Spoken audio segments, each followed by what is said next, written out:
أعمالنا من يهده الله فلا مضل له ومن يضلله فلا هادي له ونشهد أن لا إله إلا الله وحده لا شريك له ونشهد أن سيدنا ونبينا ومولانا محمدا عبده ورسوله صلى الله تعالى عليه وعلى آله وأصحابه وبارك وسلم تسليما كثيرا كثيرا.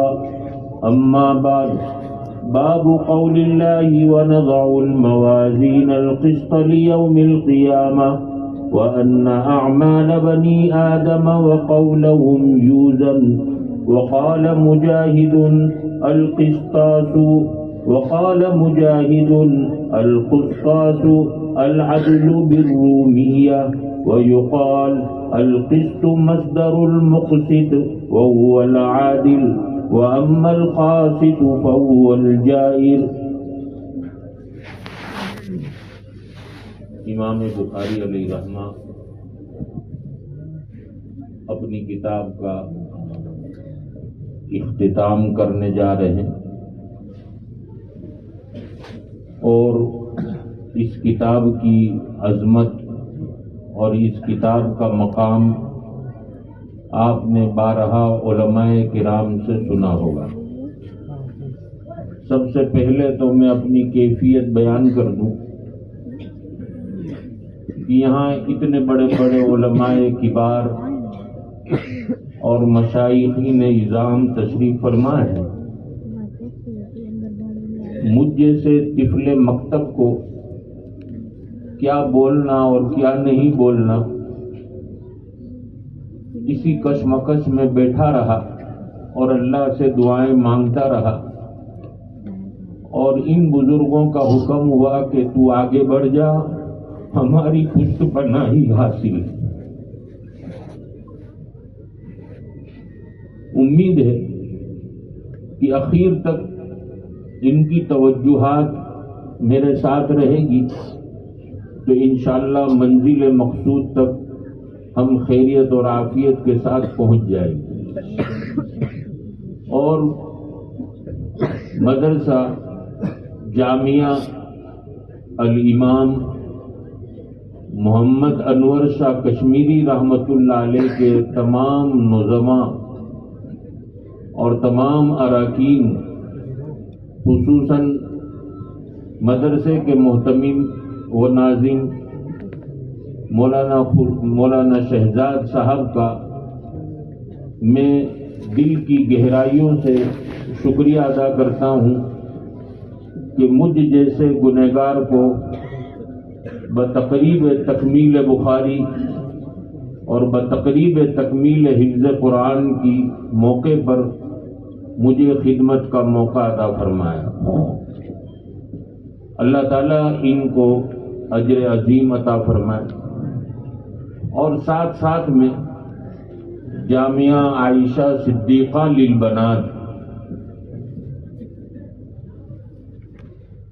18 طالبات نے آج الحمدللہ ختم بخاری کی تقریب میں شرکت کی سعادت حاصل کی اور اپنے درس نظامی کو آج پورا کیا. سب سے پہلے تو قرآن کریم کے فضائل آپ نے بہت سارے سن رکھے ہوں گے، کیونکہ میں بھی طلباء کی طرح اپنا ایک درس جو ان تمام اساتذہ کو سنانے جا رہا ہوں اس نیت کے ساتھ کہ میری اگر کوئی غلطی ہوئی تو میری اصلاح ہوگی. قرآن کا نام قرآن کیوں رکھا گیا؟ یہ عربی کے پڑھنے والے طلباء اور طالبات جانتے ہیں کہ قرأ یقرأ کے معنی ہوتے ہیں پڑھنے کے. چونکہ قرآن کریم کو بار بار پڑھا جاتا ہے اس لیے اس کا نام قرآن رکھا گیا۔ ویسے اس کے 72 نام امام جلال الدین سیوطی نے خصائص کبریٰ میں نقل کیے، اور حضرت مفتی تقی عثمانی صاحب دامت برکاتہم نے اپنی کتاب الاتقان کے اندر 6 ناموں کا اتفاق نقل کیا کہ قرآن کے یہ 6 ناموں میں کسی کا بھی اختلاف نہیں ہے جس میں سے لفظ قرآن ہے۔ قرآن یہ اللہ کا کلام ہے۔ آپ نے پہلے ایک تقریر سماعت کی کہ قرآن کریم میں ذرہ برابر تبدیلی کوئی کر ہی نہیں سکتا، تحریف ناممکن۔ قرآن کریم نے جو چیلنج کیا، وَإِن كُنتُم فِي رَيْبٍ مِّمَّا نَزَّلْنَا عَلَىٰ عَبْدِنَا فَأْتُوا بِسُورَةٍ مِّثْلِهِ، شک میں ہو لاؤ ایک صورت بنا کر۔ لوگوں نے اس کو بنانے کی کوششیں بھی کی اور بنائی بھی، لیکن ایسی بنائی کہ لوگوں کے پڑھنے کے ساتھ ہی لوگوں کے ہنسی کے پھوارے ٹوٹنے لگے۔ کسی نے سورہ الم ترا کے اوپر یہ بنا دی الفیل ملفیل وما ادراک ملفیل، تو کہا یہ کوئی بلاغت ہے؟ ہاتھی کو کون نہیں جانتا؟ تو قرآن تو بلاغت والا ہے۔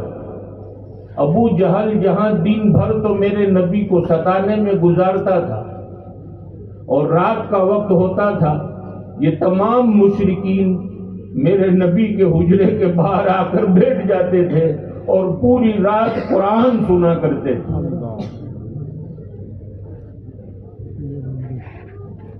جب دوسرے دشمن نے دیکھا تو کہا کہ جب اتنا مانتے ہو تو ستاتے کیوں؟ کہا وہ عہدے کا مسئلہ ہے، ورنہ سچا تو یہی ہے۔ پھر طے کر لیا کہ آئندہ کل سے ہم نہیں آئیں گے سننے کے لیے۔ پھر دوسرا دن یہ اپنی بستروں پر بے چینی کی کروٹیں بدلتے اور پھر سے کھڑے ہو کر حضور کے حجرے کے باہر بیٹھ جاتے اور کہتے تھے جب تک اس کو سنتے نہیں سکون نہیں آتا۔ یہ قرآن لوگوں کی زندگیوں کو بدلنے والا۔ طٰہٰ مَا أَنزَلْنَا عَلَيْكَ الْقُرْآنَ لِتَشْقَىٰ، اس کی تلاوت نے حضرت عمر کی زندگی کو بدلا۔ بے ایمان اس کو سن کر ایمان میں داخل ہوئے، اور امام بخاری نے یہاں اوپر ایک باب باندھ دیا، اس باب سے اوپر قراءۃ الفاجر والمنافق واصواتهم وتلاوتهم لا يجاوز حناجرهم، کہ فاسق اور فاجر کی تلاوت، منافق کی تلاوت ان کے حلق سے نیچے نہیں اترتی۔ بس مجھے یہ مضمون سمجھانا ہے کہ آج لوگ کہتے ہیں کہ قرآن تو پڑھا جا رہا ہے، تبدیلیاں کیوں نہیں آتی؟ سب سے بڑی وجہ یہ ہے کہ میں قاری قرآن ہوں لیکن قرآن کے تقاضوں پر چل نہیں رہا، اس لیے جو ہے میری تلاوت قبول نہیں ہو رہی۔ اگر یہ مقبول ہوتی ضرور زندگیوں میں تبدیلی لاتی۔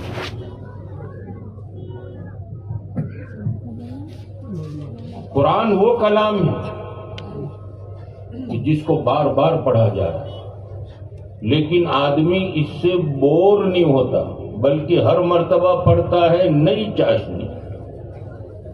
جب قاری پڑھتا ہے جی چاہتا ہے کہ بس پڑھتا جائے۔ ایسا جی کس کا چاہے گا؟ جس کا دل گناہوں سے پاک صاف ہو جائے، سچی پکی توبہ کر لے کہ اللہ جیوں گا تو تیری مان کر، تیرے نبی کی مان کر جیوں گا۔ آج میں اپنے نوجوانوں سے یہ کہتا ہوں کہ میرے پیارے نوجوانوں، اگر میں یہ آواز لگاؤں کہ کل قیامت کے دن پیارے محبوب کے ساتھ کھڑا ہونا کون پسند کرتا ہے؟ شاید کوئی مجمع میں ایک آدمی ہو کہ جس کی انگلی نہ اٹھے، سب اٹھائے۔ تو میں پوچھتا ہوں میرے پیاروں، میرا نبی تو ایک طرف صدائیں لگا رہا ہے کہ قرآن کی تلاوت کرو، قرآن والی زندگی بناؤ، اور میرا طریقہ غیروں جیسا، میرا چلنے کا انداز غیروں والا، میں اکڑ کر چل رہا ہوں۔ قرآن کہتا ہے وَلَا تَمْشِ فِي الْأَرْضِ مَرَحًا، زمین پر اکڑ کر نہ چلو۔ عباد الرحمن الذین یمشون علی الارض ہونا، رحمان کے جو بندے زمین پر چلتے ہیں بڑی عاجزی تواضع کے ساتھ چلتے ہیں، اور زمین کا وہ حصہ پکارتا ہے اللہ یہ تیرا کتنا محبوب اور مقبول بندہ کہ اس کے قدموں کا بوجھ بھی مجھے محسوس نہیں ہوتا۔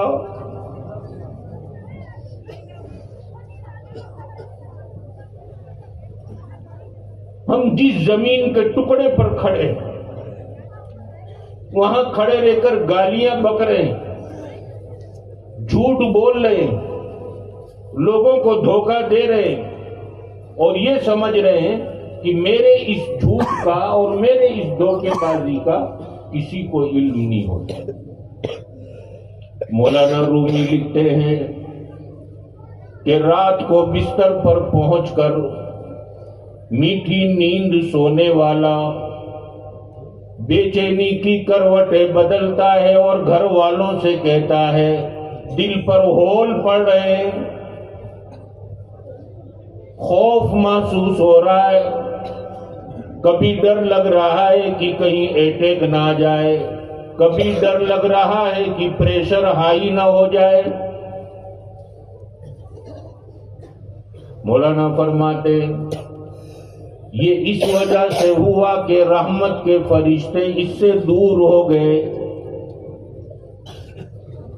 یہ اللہ والوں سے جا کر پوچھے کہ بے چینی کی وجہ کیا، اللہ والا پوچھے گا جھوٹ بولتا ہے، تیرے زبان سے جب جھوٹ نکلا اس میں بدبو اتنی کہ رحمت کے فرشتے کوسوں دور ہو جاتے ہیں، جس سے تیری طبیعت بے چین اور بے قرار ہو جاتی ہے۔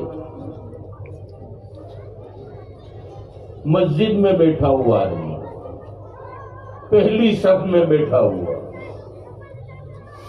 کسی کو تکلیف پہنچانے کا پلان بنا رہا ہے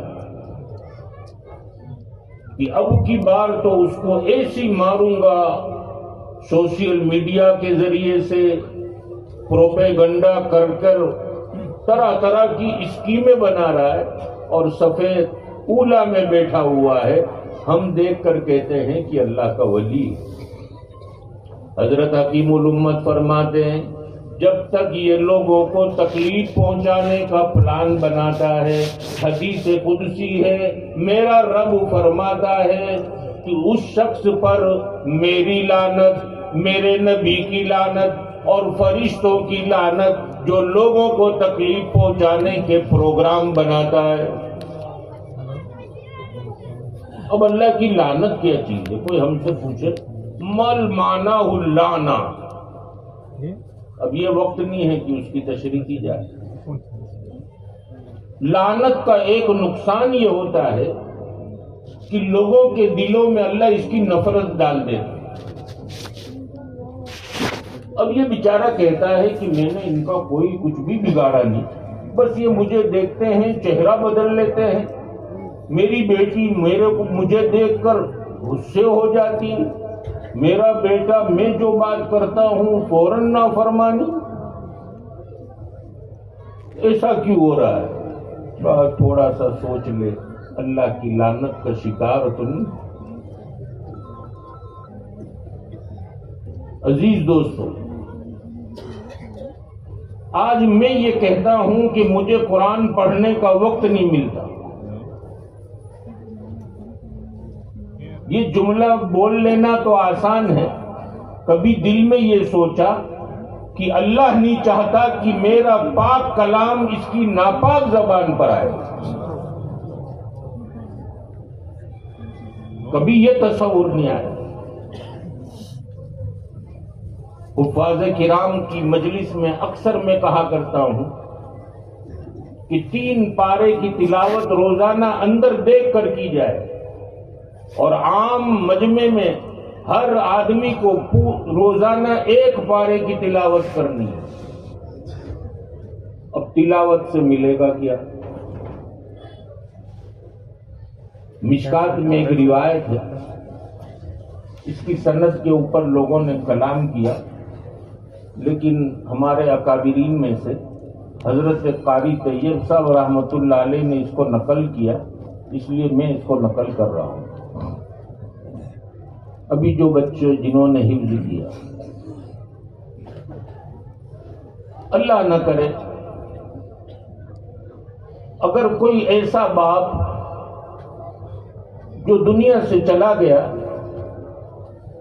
گناہوں کا بوجھ لے کر گیا، اور گناہوں کی وجہ سے قبر میں عذاب کا شکار ہے، اور یہاں اس کا بچے نے جب پہلی مرتبہ پڑھا ہوگا بسم اللہ الرحمن الرحیم، شروع کرتا ہوں اللہ کے نام سے جو بڑا مہربان نہایت رحم کرنے والا، اللہ فرشتوں کو بلائیں گے اور کہیں گے کہ اس کے باپ کے اوپر گناہوں کی وجہ سے عذاب مسلط کیا گیا، اس کا بچہ تو میری رحمان والی صفت کو اور رحیمی والی صفت کو بیان کر رہا ہے، میری ذات گوارا نہیں کرتی کہ اس کا بچہ تو میری رحمانی صفت کو بیان کرے اور میں اس کے باپ کو عذاب دوں، جاؤ اس پر سے عذاب ہٹاؤ، اور میں نے اس کی مغفرت کر دی۔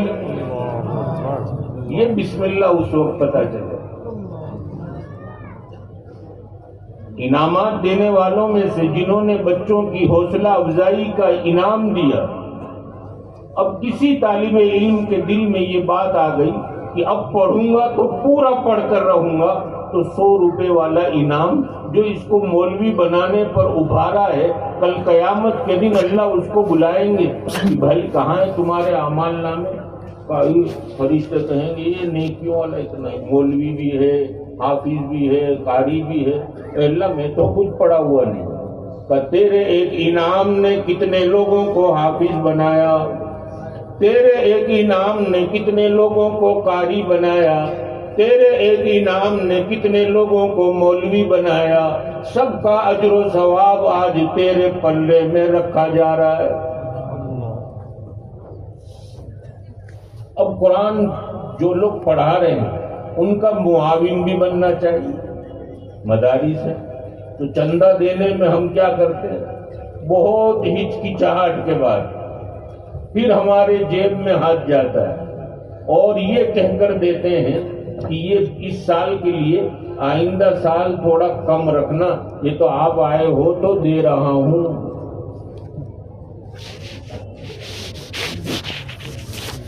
اور نبی کریم صلی اللہ تعالی علیہ وسلم نے انسان کو یہ کہا کہ جب تک تو حیات ہے، تو مال کا مالک ہے، ابھی جہاں نیکی کے کام ہیں وہاں خرچ کر لے۔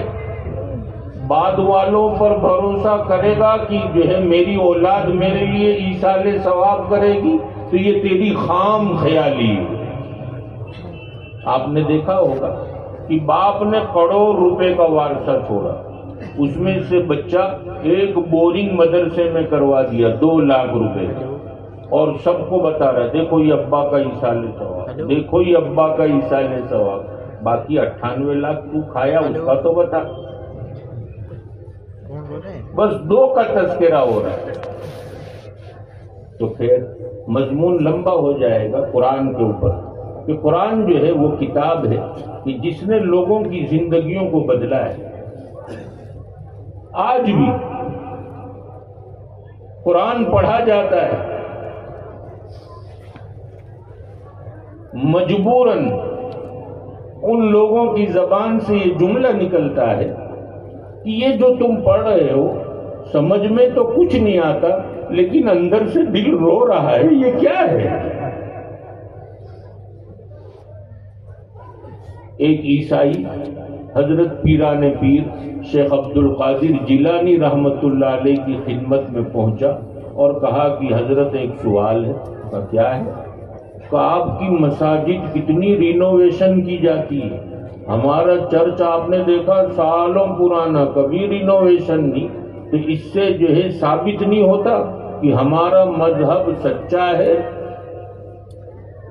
پیران پیر رحمت اللہ علیہ نے فرمایا تمہارے چرچ میں قرآن نہیں پڑھا جاتا اور ہماری مساجد میں قرآن پڑھا جاتا ہے.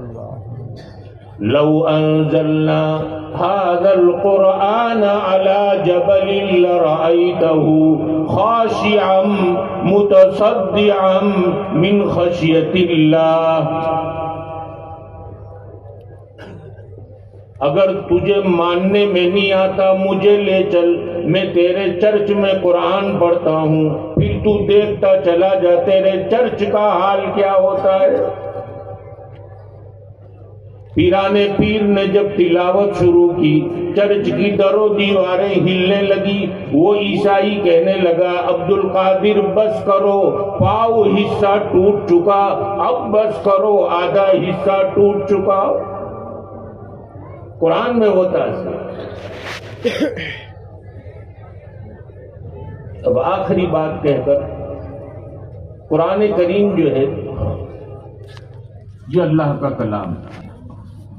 اب اگر کسی کو یہ اعتراض ہو کہ انجیل بھی تو آسمانی کتاب، توریت بھی تو جو ہے آسمانی کتاب، زبور بھی آسمانی کتاب، جب اللہ کے کتاب میں کوئی تبدیلی نہیں آ سکتی تو ان میں تحریف کیسے ہو گئی، وہ کیسے بدل گئی؟ تو اس کا جواب جو ہے ہمارے مشائخ نے یہ دیا کہ دیگر آسمان سے اترنے والی کتابوں کو کتاب لفظ کہا گیا اور قرآن کو اللہ کا کلام کہا گیا. کتاب اس کو کہتے ہیں کہ کوئی بولے اور فرشتے لکھے، اللہ بولے اور فرشتے لکھے، یا اللہ نے بول لیا فرشتوں نے اس کا مفہوم لکھ لیا، کتاب ہو گئی. اور کلام اللہ یہ براہ راست اللہ کا کلام. دونوں میں فرق واضح ہو گیا کہ کتاب میں تحریف ہو سکتی ہے، کلام میں تحریف نہیں ہو سکتی. اب قرآن کریم کی صورتوں کے معجزے ابتدا البقرہ سے ہو رہی ہے اور ختم الناس پر ہو رہی ہے. اس میں کیا نکتہ ہے وہ آپ اپنے اساتذہ سے آگے سنیں گے انشاءاللہ. تو قرآن کریم کو خوب جو ہے دھیان سے پڑھنا ہے. قرآن کریم کے ختم پر ایک دعا لکھی ہوئی ہے جس کے اندر یہ لفظ ہیں اللہم ارزقنی تلاوتہ آناء اللیل و آناء النہار. اے اللہ دن کی مختلف گھڑیوں میں اور رات کی مختلف گھڑیوں میں ہمیں اس کی تلاوت کی توفیق عطا فرما. تو تلاوت کرنی ہے دن کی مختلف گھڑیوں میں، رات کے مختلف گھڑیوں میں. اور دوسری سب سے بڑا اعجاز اللہ نے آپ کے ساتھ کیا کیا حافظ قرآن نے کہ اپنا نام دے دیا. اب دنیا میں کوئی اپنی برانڈ دے سکتا ہے؟ آپ کسی کی برانڈ کا نام اپنی دکان پہ لکھ لو تو سامنے والا فوراً کیس کرے گا مان ہانی کا کہ بھئی میرا نام لے لیا. میرا رب کہتا ہے او میرے بندے میرے کلام کو تو نے سینے میں محفوظ کر لیا، میں نے تجھے اپنا نام حافظ جو میرا نام ہے وہ نام میں نے تجھے دے دیا. اللہ اپنا نام بھی دے دیتے. اور اگر پھر بھی ہم نہ مانے چھوڑے رکھا تو قرآن کہتا ہے وقال الرسول یا رب ان قوم اتخذوا هذا القرآن مہجورا. یا تو وقت کے کسی نبی نے کہا یا ہمارے نبی، دونوں اقوال لکھے ہیں مفسرین کہ جب قوم قرآن کریم کو چھوڑ دے گی ذلیل اور رسوا ہوگی. آج ذلت کی کوئی انتہا ہے؟ ہماری ذلت کی کوئی انتہا ہے؟ جو چاہتا ہے جس طرح چاہتا ہے ہمارے ساتھ سلوک کر کے چلا جاتا ہے اور ہم بیٹھے بیٹھے کہتے ہیں کہ دیکھو ہمارا تو کوئی نہیں. ارے تو نے قرآن کو چھوڑا ہے اس لیے ذلیل ہو رہا ہے. تو قرآن جہاں جہاں تعلیم ہو رہی ہے ایسے مکاتب کو آباد کرنے میں اپنا حصہ لگانا چاہیے. یہ مسجد کی تعمیر ہو رہی ہے. نیک خیال ابھی آپ بیان سن رہے ہوں گے تو خیال نیک آیا ہوگا کہ نہیں دینا ہے اللہ کے نام پر دے دو, قیامت کے دن پتہ چلے گا. میں اگر اپنی ذات پر خرچ کر لوں گا یہی ختم ہو جائے گا. اور ذات پر خرچ کرنا دو طرح سے, ایک تو اسراف اور دوسرا ہے تبذیر. اسراف کہتے ہیں جائز کاموں میں ضرورت سے زیادہ مال خرچ کرنا, یہ ہے اسراف. اور ناجائز کاموں میں مال خرچ کرنا یہ ہے تبذیر. دونوں منع ہے. تو تھوڑا سا کھانا ہم آگے پیچھے, تھوڑا سا اپنا کپڑا میں جو ہے کمی بیشی, اور اس سے اللہ کے گھر میں اگر دیں گے تو پھر یہ ہمارا مال کل قیامت کے دن ہمارے لیے خوش روی کا سبب ہے. اب ہم آ جائیں قرآن کریم کے بعد بخاری شریف کی ختم کی تقریر. امام بخاری علیہ رحمہ کی زندگی سے آپ سب واقف ہیں کہ بڑی جو ہے محنت اور قربانیوں کے ساتھ انہوں نے یہ کتاب لکھی جس کی آخری حدیث آپ نے سماعت کی. امام بخاری علیہ رحمہ نابینا تھے. اب ان کے نابینا ہونے میں دو قول ہیں. ایک قول یہ بھی ہے کہ بخاری کے لکھنے کے درمیان بھی ان کی روشنی چلی گئی تھی. جب بچپن میں ان کی روشنی چلی گئی تو ان کی والدہ نے ان کے لیے رو رو کر دعا کی. ان کی ماں کی دعا کی برکت سے اللہ نے ان کو پھر سے بینائی عطا فرمائی. اور کیسی بینائی عطا فرمائی؟ فرماتے ہیں کہ بخاری شریف کی میں نے ابتدا کی مکۃ المکرمہ سے, اور چاندنی رات میں مطاف میں بیٹھ کر اس کو لکھا کرتا تھا, اور باقی جو ہے آدھی مدینۃ المنورہ میں ریاض الجنہ میں بیٹھ کر چاند کی روشنی میں اپنی کتاب کو لکھا کرتا تھا. تو یہاں سے پتہ چلا کہ ماں کی دعا اور بددعا کا اثر بچے پر جلدی ظاہر ہوتا ہے. ہمارے آج کے بچے ماں کو اور باپ کو یہ سمجھتے ہیں کہ یہ تو پرانے خیالات کے ہیں, ان کو کیا پتہ چلے, ماں باپ کا مقابلہ کر لیتا ہے. تو میرے پیارے بچوں, کبھی ماں باپ کا مقابلہ نہ کرنا, اس لیے کہ ماں کے دل سے اگر ایک آہ نکل گئی زندگی ویران اور برباد کر دے گی. علامہ عبدالشکور لکھنوی نے اپنی کتاب کے اندر ایک واقعہ نقل کیا کہ ایک ماں کا ایک نہ ایک بیٹا, باپ دنیا سے چلا گیا, ماں اس کی تربیت پر اور اس کی تعلیم پر پورا دھیان دے رہی ہے, لیکن لڑکا آورہ قسم کے دوستوں میں شامل ہو گیا. رات کو دیر سے گھر پر آتا.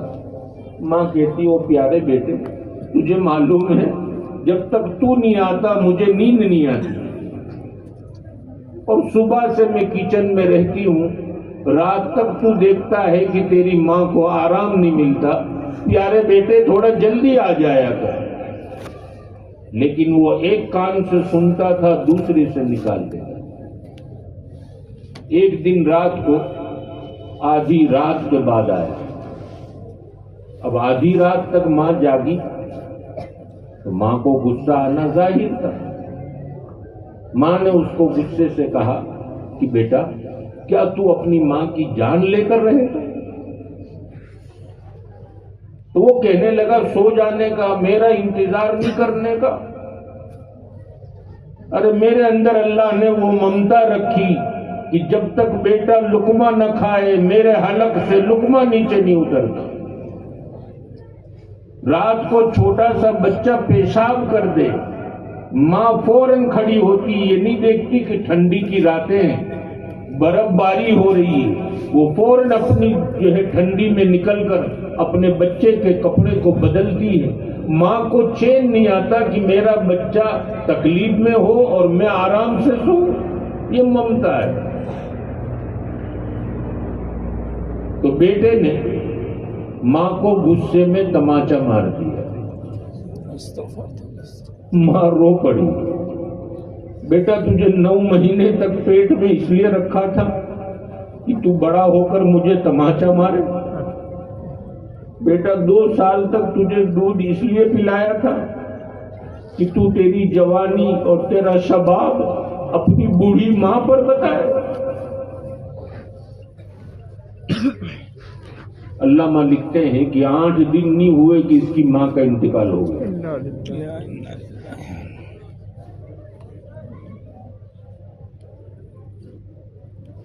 اس کے پیر کے اندر ایک طرح کا جو ہے سڑن لگی. وہ کہتا ہے کہ کتے کے کاٹنے سے زیادہ درد مجھے ہوتا ہے اور میں نے اپنی تمام جائیداد اپنے علاج کے پیچھے لگا دی کہ یہ درد اچھا ہو جائے. دیکھنے والے کہتے کہ معمولی سا ہے, اس میں اتنا چلاتا کیوں ہے؟ تو وہ کہتا تھا تم کو کیا معلوم یہ ماں کی بد دعا کا اثر ہے.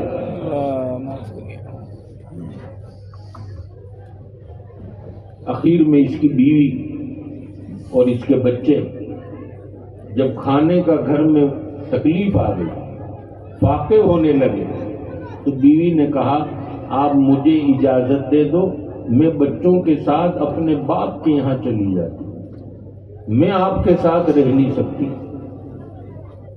کہا ٹھیک ہے, لیکن جاتے جاتے میرے بچوں کا مصافحہ تو مجھ سے کروا. میں اپنے بچوں کے سر پر ایک مرتبہ پیار سے ہاتھ پھراؤں.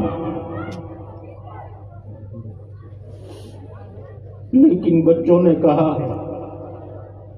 مصافحہ تو دور کی بات رہی, اس کے قریب سے بھی ہم نہیں گزریں گے, دور سے گزر جائیں گے. یہ رونے لگا اور کہنے لگا اللہ میں جانتا ہوں یہ میری ماں کی بد دعا کا اثر ہے. میں نے ماں پر شفقت کا ہاتھ نہیں پھیرا, جس کی وجہ سے آج میں بھی اپنی اولاد پر شفقت کا ہاتھ پھیرنے سے محروم ہوں. وہ کہتا ہے کہ آخر میں جس گھر میں رہتا تھا وہ بھی میں نے بیچ لیا اور علاج کے پیچھے لگا دیا, اور سڑک کے کنارے بیٹھا رہتا تھا. وہاں سے گزرنے والے میرے سر پر ٹپلی مارا کرتے پاگل سمجھ کر. روزانہ کئی لوگوں کی جو ہے سر پر مار, میرے سر پر مار پڑتی. اسی دوران یہ علامہ عبدالشکور لکھنوی کا گزر گیا. دیکھا کہ اللہ والے کا حضرت مجھ سے یہ گناہ ہو گیا کہ ماں کو ایک تماچا مارا, آج بدلے میں لاکھوں تماچے کھا چکا ہوں, لیکن مجھے اب ڈر ہے کہ کل قیامت کے دن میری ماں مجھ سے راضی تو ہو جائے گی. علامہ نے کہا وہ تیرا معاملہ اللہ کا معاملہ, میں بھی کچھ نہیں کہہ سکتا. ہاں استغفار کیا کر اپنی ماں کی. تو عزیز طلبہ, ماں کی جو ہے بد دعا سے اپنے آپ کو بچانا ہے. تو امام بخاری علیہ رحمہ کو جو بصارت ملی اور بصیرت ملی یہ ماں کی دعا کی برکت ہے. امام بخاری علیہ رحمہ نے یہ کتاب کتنی اہمیت کے ساتھ لکھی, اتنی لاکھ احادیث میں سے اس کا انتخاب کیا. ان حدیثوں کا ہر حدیث پر جو ہے غسل, 2 رکعت نماز اور استخارہ, اور اس کے بعد جو ہے کتاب میں شامل کرنا.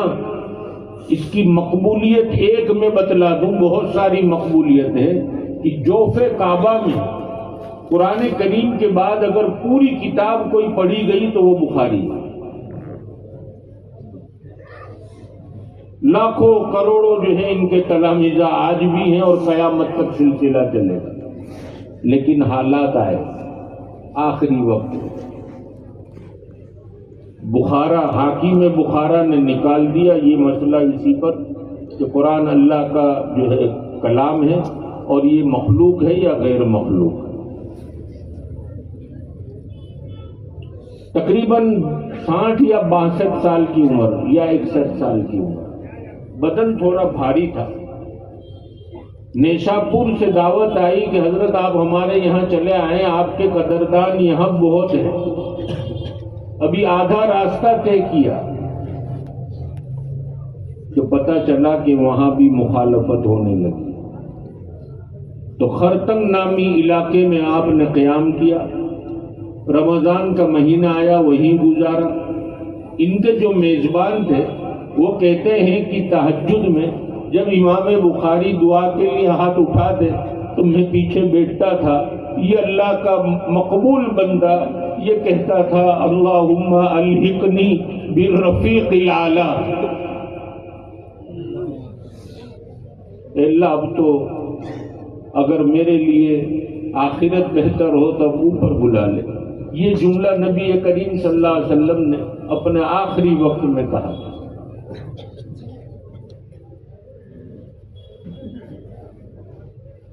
چاند رات ہوئی، عید کا چاند ہوا.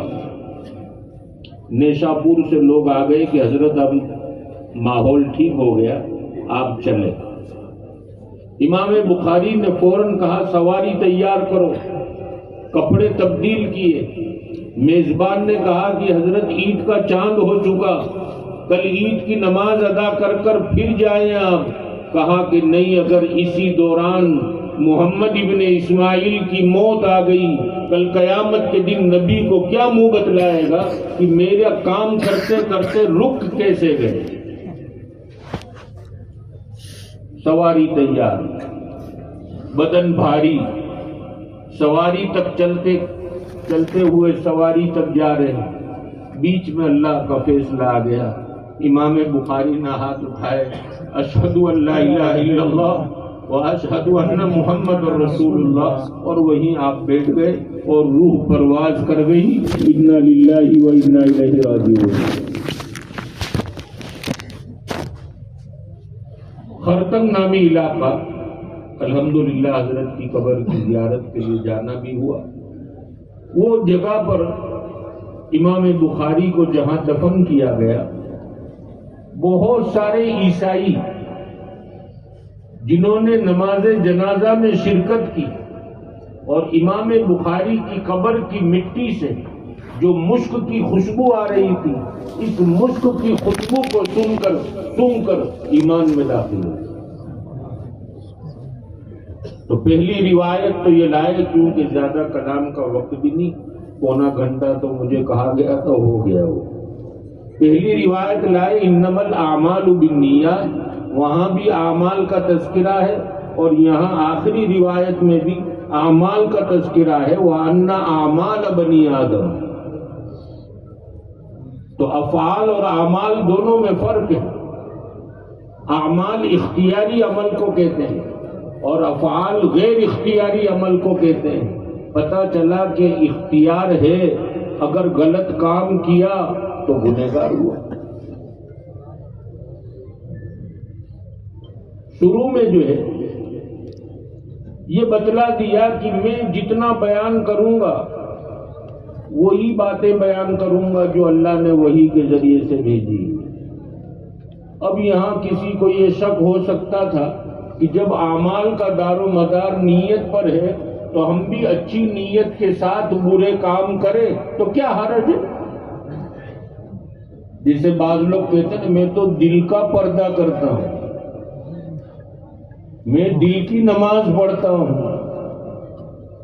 تو امام بخاری نے اس کا رد کر دیا کہ اگر کوئی آدمی ایسا ہے کسی کے مکان میں چوری کرنے کے لیے داخل ہوا اور گھر والوں نے اس کو پکڑ لیا تو وہ کہنے لگا بھائی پہلے میری نیت سنو، ایک مدرسہ ہمارے گاؤں میں بن رہا ہے، پیسے کی ضرورت ہے اس لیے یہاں چوری کرنے آیا ہوں، مجھے ذاتی کوئی غرض نہیں مال سے. تو آپ کیا کہو گے؟ مارو گے یا چھوڑ دو گے؟ کیا جواب دو گے آپ؟ کہ وحی کے ذریعے سے جو نیتیں معتبر بتلائی گئی اسی میں اجر و ثواب ہے، اور وحی کے ذریعے سے جو نیتیں غیر معتبر بتلائی گئی ان پر کوئی اجر و ثواب نہیں. اب امام بخاری علیہ رحمہ کی ایک کتاب ہے الادب المفرد، اس میں ایک روایت لائے کہ بیوی بچوں پر خرچہ جو شوہر پر واجب ہے لیکن نیت کی وجہ سے اس میں بھی کتنی خیر آ جاتی ہے۔ اب بیوی کی عادتیں آپ سب جانتے ہیں، کیونکہ لڑکیوں کا مدرسہ ہے اس لیے تھوڑی عورتوں کی باتیں بھی کرنی ہے۔ بیوی کی عادت جانتے ہیں اور بیوی شوہر کی عادت کو جانتی ہے کہ بھئی پہلی تاریخ کو آپ خرچہ دیتے ہیں لیکن تھوڑا ہاں کر جو 5 دن نکلا آپ نکالنے کی کوشش کرتے ہیں، تو وہ بھی بڑی ہوشیار ہے۔ وہ 25 تاریخ سے جو ہے الارم بجانا شروع کرتے ہیں۔ کیا آپ کو معلوم ہے گیس کا بوتل ختم ہونے کو ہے، دودھ والا بل مانگ رہا ہے، اسکول کی فیس کھڑی ہے تاکہ 31 تک پیسہ آ جائے۔ اب 31 آ گئی، روزانہ یہ الارم سنتا رہا، جیب میں تیار تو تھے، نکالا اور کہا لے مال کی پجاری کر دے دیا۔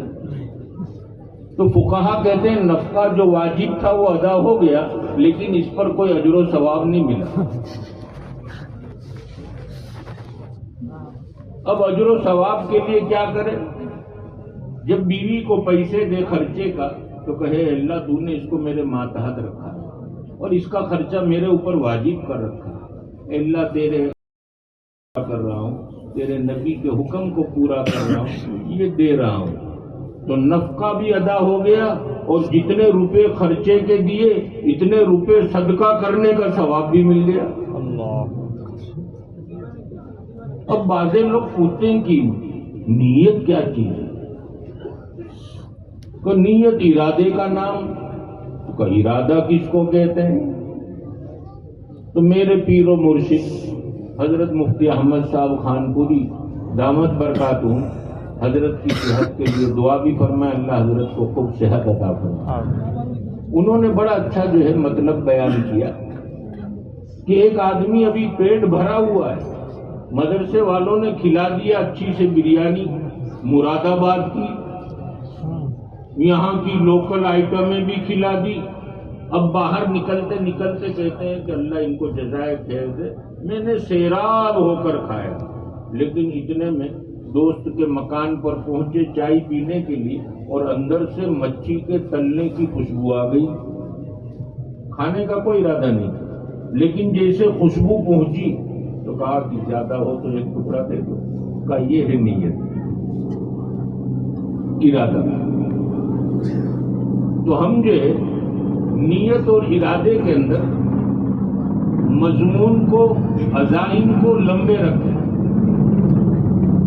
کہ نیت ایک کام کی، 10 کام کی کہ ہم اپنے گھر میں کھڑکی رکھوا رہے ہیں اس لیے کہ اذان کی آواز آئے، یہاں سے جو ہے میں اللہ کے نیک اور مقبول بندوں کو دیکھ سکوں۔ بہت ساری نیتیں ایک عمل میں کر سکتے ہیں۔ تو خیر انما الاعمال بالنیات شروع میں تو بتلا دیا کہ اعمال کا دار و مدار نیت پر ہے اور نیت کے ساتھ ساتھ اخلاص ضروری، اگر اخلاص نہیں آیا تو سارے عمل بیکار۔ اب مولانا نے کہا اتحاد اور اتفاق، یہ بات آ گئی۔ اب میرے اندر اور آپ کے درمیان میں اتحاد کیوں نہیں ہو رہا ہے، اتفاق کیوں نہیں ہو رہا ہے؟ تو پتہ چلا کہ عجب اور تکبر 2 بیماریوں میں مبتلا ہوں۔ اگر یہ 2 بیماریاں ہم سب چھوڑ دیں، سچی پکی توبہ کر لیں تو اتفاق ہی اتفاق ہے۔ اب میں دونوں کی تھوڑی سی تشریح کر دوں جو ہمارے مشائخ نے کی۔ عجب کہتے ہیں اپنے آپ کو بڑا سمجھنا لیکن دوسرے کو حقیر نہ سمجھنا، اور تکبر کہتے ہیں اپنے آپ کو بڑا سمجھنا، دوسرے کو حقیر سمجھنا، دونوں حرام ہیں۔ تو ہمارے مشائخ کہتے ہیں کہ ہر ایمان والا یہ کہہ دے کہ میں کچھ نہیں ہوں، میں کچھ نہیں، مجھے کوئی تکلیف پہنچائے میں اس کو معاف کر دیتا ہوں، دنیا کے اندر بسنے والے سارے انسان مجھ سے بہتر ہے. اگر یہ جملہ میں کہہ دوں تو میرا کوئی دشمن ہی نہیں, سب مجھ سے بہتر.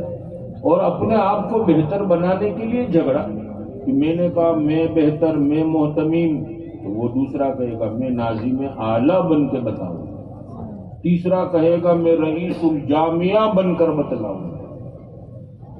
تو جب میں پناہ آیا تو یہ ساری نا اتفاقیاں آ گئی. کوئی اگر میرے پاس آئے کہ مولانا آپ مولوی لوگ کرتے کیا ہو؟ بس کھانا اور یہ سب, یہ کیا ہے؟ اللہ کی قدرت پر اللہ جو ہے کھلاتا ہے, اللہ پلاتا ہے. تب جو ہے ان کو لوجک, انگریزی میں کہتے ہیں لوجک, عقلی دلائل. یہ پوچھتے عقلی دلائل کیا ہے؟ اللہ بڑے ہیں, سب سے بڑے ہیں, میں نے مانا اور یہی میرا ایمان ہے. وحید اللہ, اللہ کو ایک مانو, اللہ کو ایک مانا. کیوں مانا؟ کہ ساری طاقت اور قدرت کا مالک وہ ہے. آج ہم رونا روتے ہیں کس کا؟ روزی کے معاملے. روزی کے معاملے میں ہم پریشان. اور قرآن نے دونوں کیفیتیں بیان کی کہ کبھی تو کہہ دیتا ہے ربی اہانن, اور کبھی کہہ دیتا ہے ربی اکرمن, اور گھر کے باہر لکھ دیتا ہے ھذا من فضل ربی.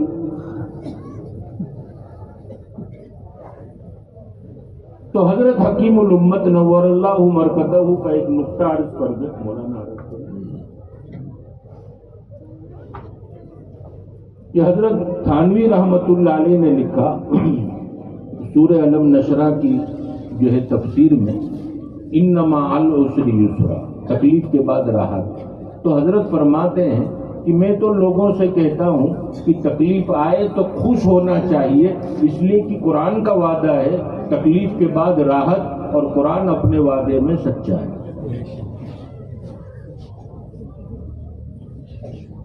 تو اب نیت کا تعلق جو ہے دل سے ہوا, اللہ بڑے ہیں. اب میں اپنے آپ پر غور کروں تو اللہ نے مجھے خود کو کروڑ پتی بنا رکھا ہے, ہر انسان. اس طرح سے آپ کے پاس کوئی آیا کہ بھئی ایک آنکھ مجھے آپ کی دے دو, 10 لاکھ لے لو, دو کیا؟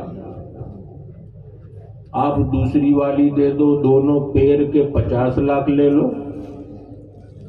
اپنا گردہ دے دو, اتنے لے لو. اپنا ہارٹ دے دو, اتنے لے لو. اگر سب کی قیمت آپ لگائیں گے تو کروڑوں پر چلی گئی. پھر روتا کیا ہے کہ میرے پاس کیا ہے؟ سب کچھ ہے تیرے پاس. اب اللہ نے جو انسان کے بدن کی ساخت بنائی, ڈاکٹر حضرات ہوں گے تو جانتے ہوں کہ ہم جو کھانا کھا رہے ہیں اور کھانے کے بعد سو رہے ہیں, تو عقل تو یہ کہتی ہے کہ کھایا ہوا اوپر آ جائے, لیکن اللہ نے ایک جھلی لگا رکھی ہے یہاں ہمارے سینے کے نیچے. پوسٹ مارٹم کے وقت میں نے جو ہے دیکھا, ڈاکٹر نے مجھے بتائی وہ جھلی ہے. جیسے کھانا نیچے کھاتے ہیں, یہ جھلی سے نیچے گیا, پھر یہ جھلی اوپر آ گیا. اب یہ اوپر آ گئی, آپ سو اونڈے لٹکو, یہ اوپر نہیں آ رہا ہے. یہ اللہ کی قدرت نہیں تو اور کیا ہے؟ تو اللہ طاقت اور قدرت کے مالک ہے, اس لیے اللہ کو مانتے ہیں. اب اگر جو ہے میرے پاس ذہن ہے, کاروبار کر رہا ہوں, سوشل میڈیا پر میرا نام ہے کہ کروڑ پتی 10 میں میرا نام, اللہ نے کہا اچھا بہت تکبر آ گیا, تھوڑا سا دماغ اللہ نے ڈھیلا کر دیا, اسکرو گھما دیا. اب کیا ہو گیا؟ سڑکوں پر گھوم رہا ہے, کوئی پیچھے سے پانی ڈال رہا ہے, کوئی جو ہے چھلکے کیلے کے پھینک رہا ہے. ارے بھائی یہ تو ٹاپ 10 والا, لیکن اب تو کیا کہیں گے, یہ تو پاگل ہے, کیا ٹاپ 10.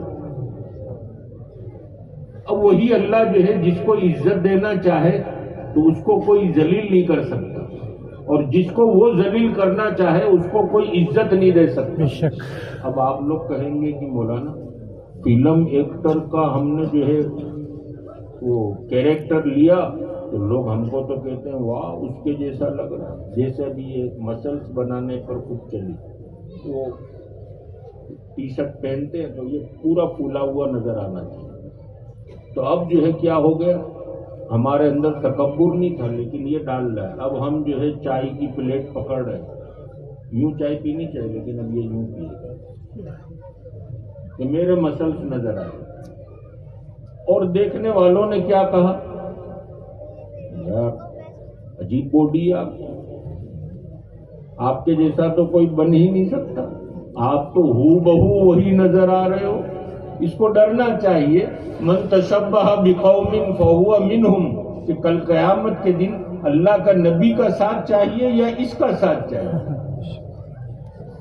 لیکن وہ گھمنڈ میں، اور کیا سمجھا، او ہو مجھے تو فلانے ایکٹر کے نام سے لوگ پہچانتے ہیں. لیکن یہ عزت عارضی ہوتی ہے، تھوڑا رہ جاتا ہے. تو وہی جس نے تعریف کی وہ کیا کہتا ہے، ارے یار یہ تو خالی اس کو تھوڑا چنے کے جھاڑ پہ چڑھانا تھا، چنے کے درخت پر چڑھانا تھا، ورنہ پیر موم بتی جیسے ہیں اور ہاتھ اگربتی جیسے ہیں. تو پتہ چلا کہ یہ عارضی عزت تھی. اور صحابہ کرام کو اللہ نے جو عزت دی حقیقی دی، اولیاء کرام کو دی حقیقی دی، کہ آج بھی ان کا نام آتا ہے. ہم میں سے کسی نے دیکھا نہیں لیکن زبان بے اختیار یہ بولنے پر مجبور ہوتی ہے رضی اللہ عنہ. تو خیر اب نیت کا تعلق، اخلاق کا تعلق بھی نیت کے ساتھ ہے. یہ آخری بات کہہ کر بات ختم. اخلاق کا تعلق بھی دل کے ساتھ. ہمارے سماج میں جو ایک فارمولیٹی چلی، جو اس طرح سے کھڑا رہے گا، نگاہیں نیچی ہوں گی تو ہم کہیں گے کہ یار بہت ڈسپلن والا آدمی ہے، چاہے دل میں آپ کو گالیاں دے رہا ہو.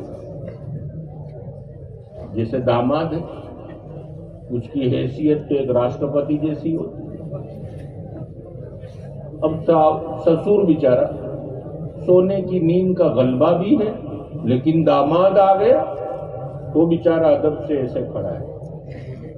داماد کیا سمجھتا ہے، میرے سسر جیسا کسی کا سسر نہیں. اور جو ہے سسر اندر سے کیا کہتا ہے، کم بخت اتنا پڑھا لکھا پھر بھی اتنی دیر رات کو آیا، اس کو معلوم ہے میں سو جاتا ہوں، پھر بھی نکمی باتیں کرتا ہے، جائے تو میری جان چھوٹے. اب یہ ڈسپلن ہوئی یا ان ڈسپلن ہوئی؟ میرے آقا فرماتے ہیں کہ اخلاق کا تعلق دل سے ہے، کہ دل سے جو ہے آپ کسی کا اکرام کریں. اور وہ اکرام میں نے یہاں کشمیر کے اندر دیکھا کہ لوگ محبت میں جو ہاتھ میں آیا دے دیا. دسترخوان اتنا کشادہ، اتنا وسیع، بار بار جو ہے مولانا کے گھر پر ناشتہ، جہاں چائے کے ساتھ میں ناشتہ، ڈرائی فروٹ. تو یہ جو ہے اخلاق. اب جو ہے نبی کریم صلی اللہ تعالی علیہ وسلم نے اخلاق کی تعلیم دی، صحابہ اور صحابیات نے اس پر عمل کیا. حضرت شیما جو حضور کی دودھ شریک بہن ہے، ان کو جو ہے مشرکین مکہ نے ورغلایا کہ شیما تم کو معلوم بھی ہے تمہارا ایک بھائی ہے جو جنت کا تذکرہ اور جہنم کا تذکرہ کرتے ہیں، کیا کبھی وہ تجھے بھی یاد کرتے ہوں گے؟ جا کر دیکھو تو صحیح. شیما کتنی بہادر، دائی حلیمہ کا دودھ ساتھ میں پیا، اور دائی حلیمہ پر جو رحمتیں اور برکتیں رب کی اتری وہ نبی آخر الزماں کی برکت سے اتری. شیما سواری پر سوار مدینۃ المنورہ کی طرف روانگی. صحابی مسجد نبوی کے باہر کھڑے ہیں، یہ اپنا اونٹ لے کر اندر. صحابی نے کہا رک جاؤ بہن، کون ہو تم؟ کہا تم روکنے والے کون؟ حضرت شیما کہتے تم روکنے والے کون؟ میں تو اپنے بھائی سے ملنے کے لیے آئی. وہ صحابی تعجب میں کہ حضور کی بھی کوئی بہن؟ کہا میرا نام شیما ہے. وہ دوڑتے ہوئے اندر گئے اور کہا اللہ کے رسول صلی اللہ علیہ وسلم کوئی شیما نام کی عورت ہے اور وہ اپنے آپ کو آپ کی بہن بتلا رہی ہے اور اندر آنا چاہتی ہے. میرے نبی نے فرمایا آنے دو، وہ میری دودھ شریک بہن ہے. کھڑے ہو گئے اور آپ نے اپنی چادر مبارک اوپر سے ہٹائی، شیما کے پیروں میں ڈالی اور کہا شیما اس پر سے چل کر میرے پاس آؤ. اپنے پاس میں بٹھایا اور کہا شیما کیا حال ہے، کیسے گزر رہے ہیں دن؟ تو حضرت شیما کہتی غصے میں تو تھی، میں نے فوراً کہا اے اللہ کے رسول صلی اللہ علیہ وسلم، آپ نے کبھی اپنی بہن کو یاد بھی کیا ہے؟ میرے نبی نے اپنا داہنا ہاتھ ایسے کر دیا، کوہنی کے اوپر دانت کے 2 نشان تھے جو حضرت شیما نے دودھ پینے کے بعد کے زمانے میں پیارے آقا کو یہاں کاٹا تھا، تو وہ دانتوں کے نشان تھے۔ میرے آقا نے جب یہ بتلایا تو حضرت شیما کہتی ہے میں پہچان گئی کہ یہ تو میرے دانتوں کے نشان ہیں۔ میرا نبی کہنے لگا کوئی وقت ایسا نہیں گزرتا جب بھی تیری یاد آتی ہے تیرا بھائی اس پر ہاتھ پھیر کر یہ سوچتا ہے کہ بہن شیما کے سر پر ہاتھ پھرا رہا ہے۔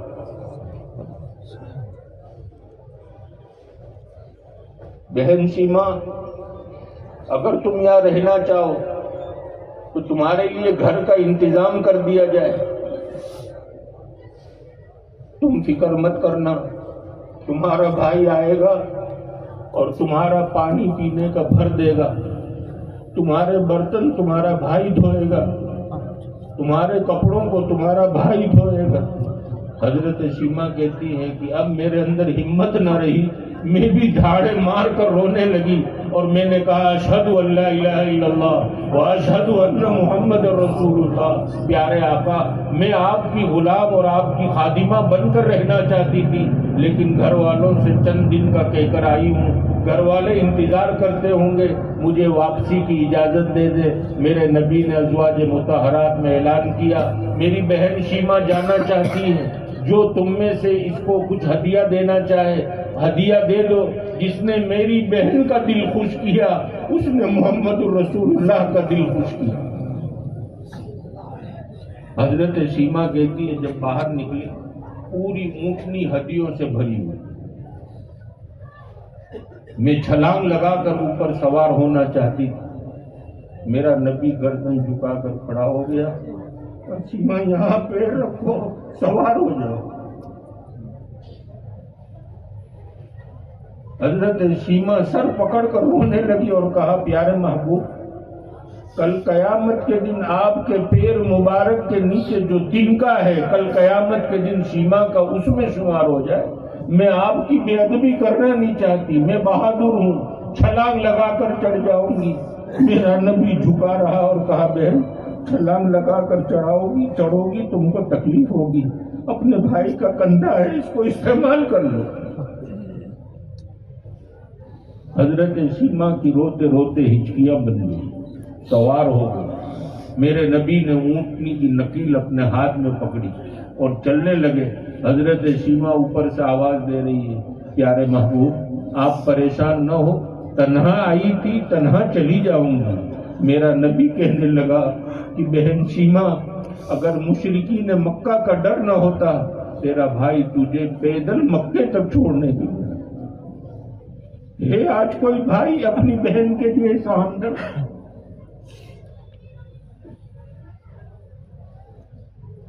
بہن نے کبھی کہہ بھی دیا ہو کہ تیری گاڑی پر مجھے چھوڑ دے؟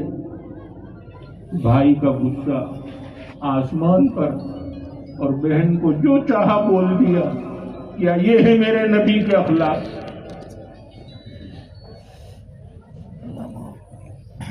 یہ آخری حدیث لا کر امام بخاری یہ بتلا رہے کہ جتنے کام کرو سب اخلاص والے ہوں تو وزن ہی ہے، اور اگر اخلاص نہیں ہے تو وزن میں آنے والی چیز نہیں۔